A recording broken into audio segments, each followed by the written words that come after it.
When imprinting an owl, it's a decision that should not be taken lightly.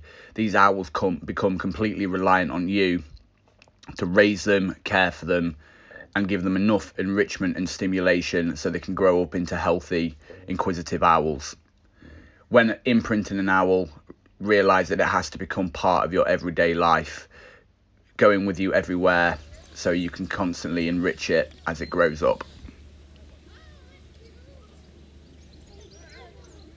From the first day down at the centre, their brains are like a sponge, soaking in everything around them, all the people, the new sights, the new sounds, and because they're young, they settle into this lifestyle very, very quickly. And as soon as they bonded with you and they realise that you're feeding them, they just see you as their parent, and they will follow you anywhere as they grow, looking for you to protect them and give them all the encouragement that they need.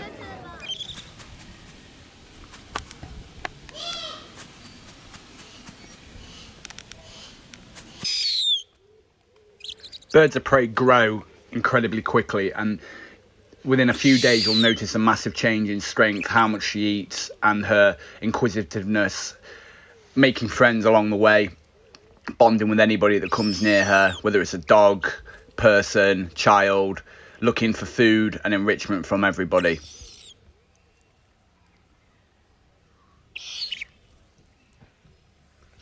Within the first couple of weeks of training, we're just getting her used to being fed completely by people, giving her the energy she needs to grow. Feathers come down incredibly quickly. She's coming home every single night, bonding with everybody.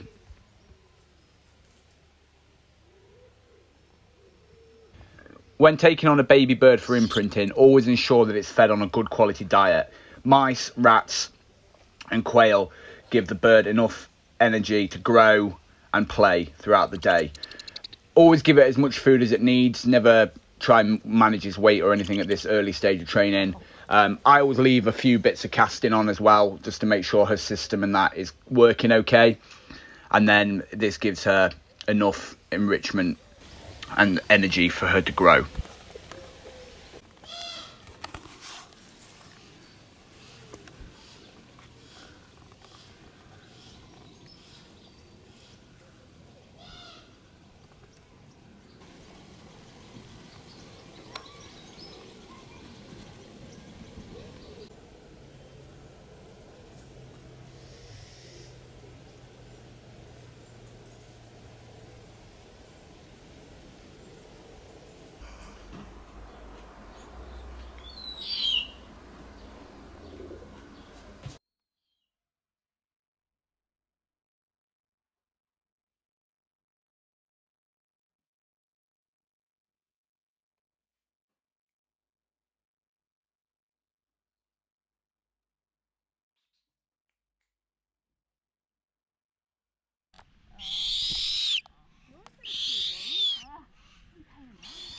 Training like this continues for the next few weeks. Still being hand fed, still being taken home every single night. As you can see here, her strength and inquisitiveness is starting to grow. She's starting to flap, run around with ease, and getting stronger and stronger each day.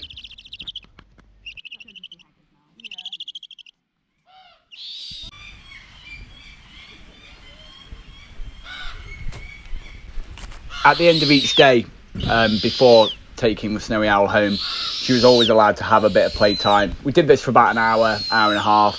She can run around at will. We put all the rest of the birds away in a nice, safe environment so she can play on the grass, pick loads of stuff up, have a good flap around, a good run around, burn off some energy, and get a bit fitter and stronger.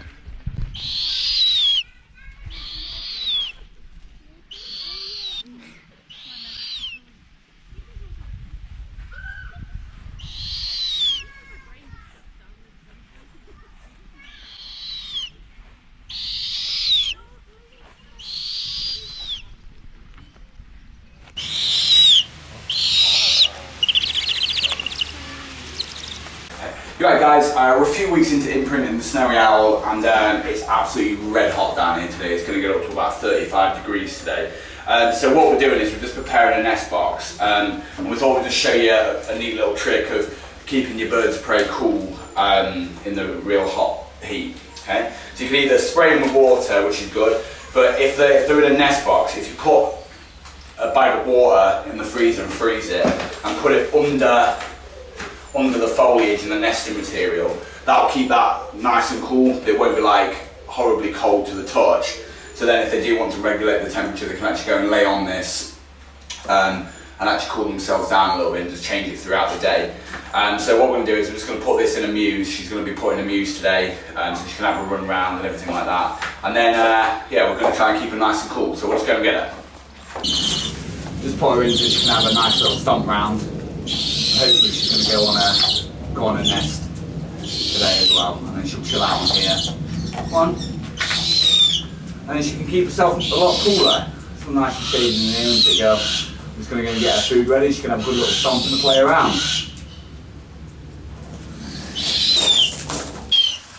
Go put that near her mouth, and she'll take it off you. So drop it into her mouth. She won't hurt you. Oh no, she's got. She's like my leg. She's got like that look. But does she bite her? No. This And let her go.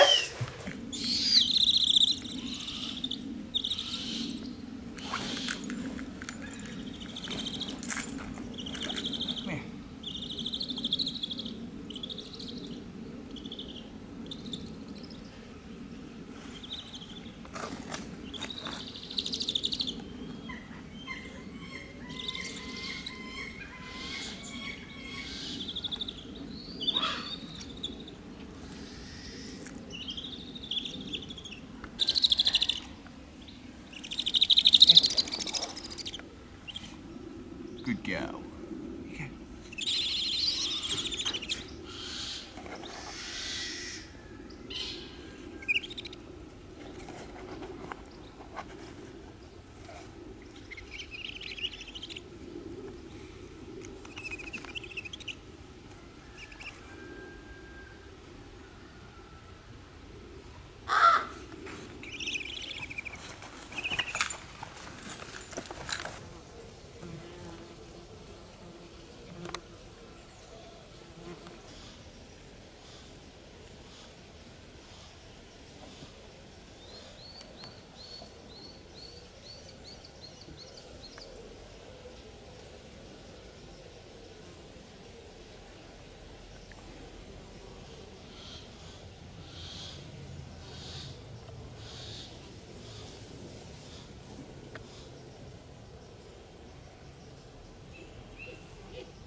What are you doing?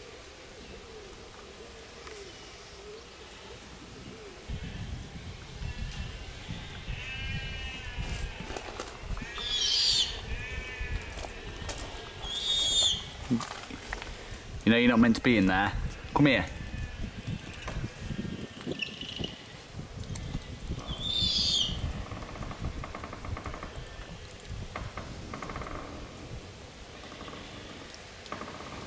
You're being naughty.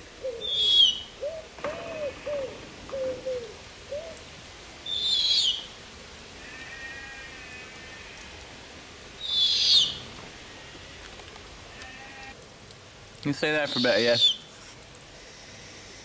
I'm gonna go to the office.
Morning guys, the day has come. We're about 6-7 weeks, 8 weeks into the snowy owl training. We're just about to put equipment on her for the first time. We've got some equipment from Ashley Clark, A. Clark Falconry. This is what we always use. Really good gear, lasts for ages, does the job well. So we're going to go in there. We're hopefully going to be able to get them on without casting her, but if we do have to cast her, we're just going to bring her in and then we'll show you the before and after. If you want to know how to cast a bird, look on the channel. There is some other videos on how to put this equipment on without casting, but if you do have to cast, there's also a video on that as well. So we're going to go and get her and we'll see how it goes.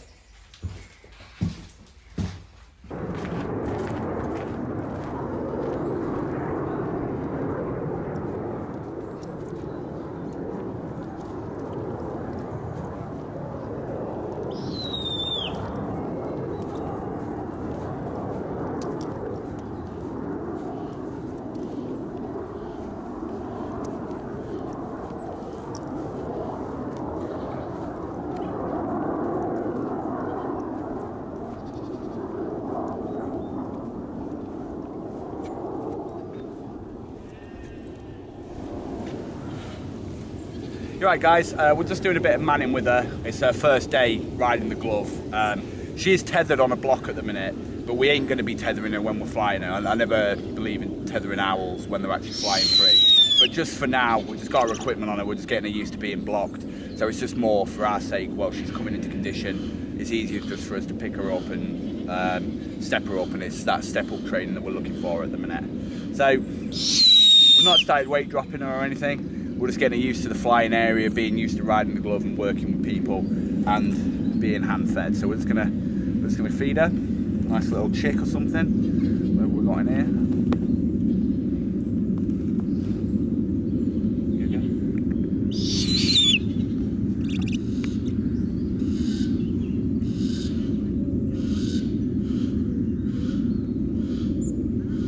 You can still see she's not even got all of them. Right guys, we've just got our equipment on as well. A little trick with the owls, especially when they've got hairy legs or hairy feet like the eagle owls, great greys, snowy owls. When you're putting anklets on, I tie wrap them shut first so they're still quite loose, because obviously she's still in the aviary at the minute. I just like to do this just for a few days just to see if they're rubbing or anything like that, because obviously if they've got hairy legs, if they're too tight, they can cause a lot of problems, especially in the early stages of training if they're baiting a little bit. So I just keep them really loose, really loose, just to make sure they're not going to destroy them hairs on her legs and stuff as well. So she's settling to them quite well. There's plenty of wiggle room in there. I can still see all her hairs are not rubbing, which is really good. This is what we're looking for.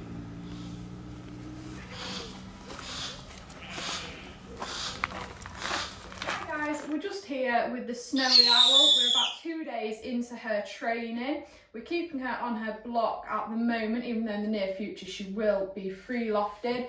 But we're doing lots of work with her stepping up and stepping down and just getting her used to riding on the fist as well. So we're just about to weigh her now, and then we're going to take her and do her first steps of training.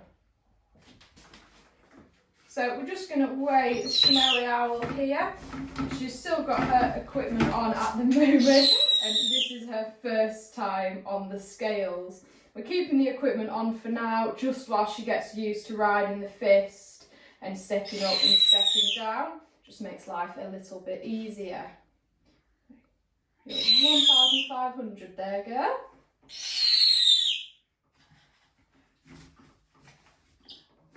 Good girl. That's not too bad, well done.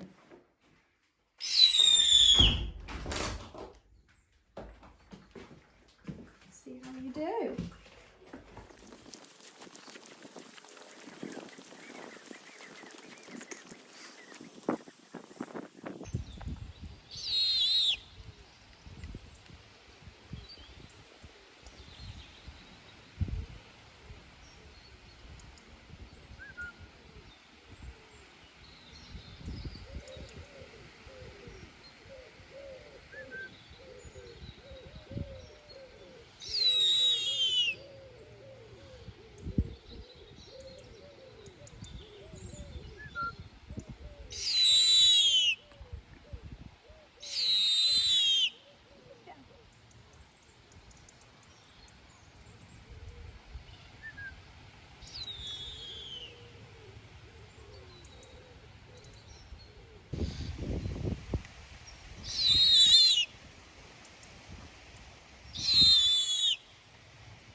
Good girl.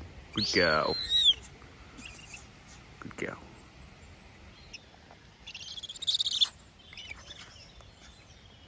Good girl.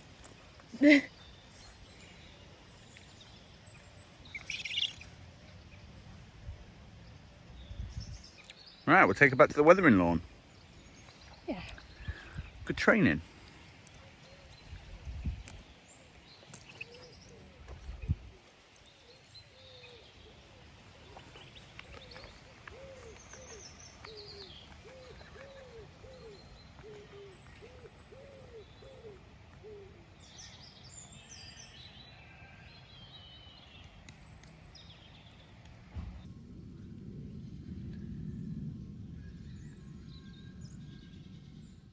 Just about to go and fly the female snowy owl free for the first time. Just about to get her weighed and pop her telemetry on now before we head out.